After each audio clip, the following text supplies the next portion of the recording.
Car party గుర్తు మీద గెలిచి చేతి పార్టీల చేరికైన 10 మంది ఎమ్మెల్యేల కథ గమ్మతున్నదుల్లా.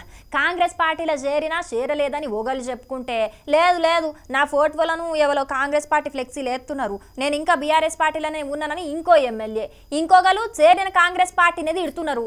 మొత్తానికైతే 10 ఎమ్మెల్యేలది 10 రకాలు ఉన్నది. ఇది అలా ఒక ఎమ్మెల్యే ఏం చేసిండో చూడు రిపీట్గా.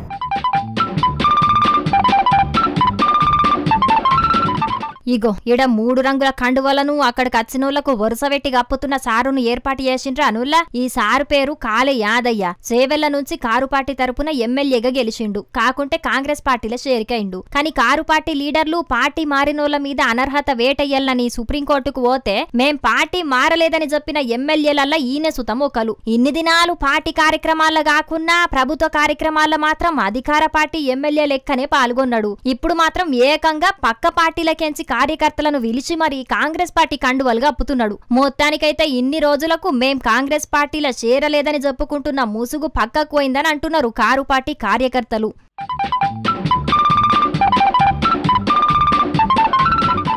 పాపం ఈ పార్టీ ఫిరాయించిన ఎమ్మెల్యేల పరిస్థితి మాత్రం దారుణంగా ఉన్నదుల్లా. ఇప్పుడు కారు పార్టీలనే ఉన్నామని చెప్పి బీఆర్ఎస్ లీడర్లతో తిరగలేరు. అటు బాజాప్తగా కాంగ్రెస్ పార్టీ కండువలు మెడలేసుకొని సోనియా గాంధీ రాహుల్ గాంధీ ఫోటోలు పెట్టుకోలేరు. ఏం హాలత అయిపోయిందుల్లా ఈలది అని కామెంట్లు పెడుతున్నారు కొందరు నెటిజన్లు. కానీ ఇప్పుడు నేరుగానే కాంగ్రెస్ పార్టీ కండువలను కార్యకర్తలకు కప్పుతున్నాడు కాబట్టి కోర్టుల దీని గురించి అడిగితే అవి కాంగ్రెస్ పార్టీ కండువలు కాదు, ఎండ దెబ్బ తలగకుండా పంచిన కండువలని చెప్తాడో లేకుంటే ఇంకేం సమాధానం చెప్తాడో చూడాలే అని ఎడ్డిస్తున్నారు ఈ షేరికల ముచ్చట తెలిసిన చేవెళ్ల కారు పార్టీ కార్యకర్తలు.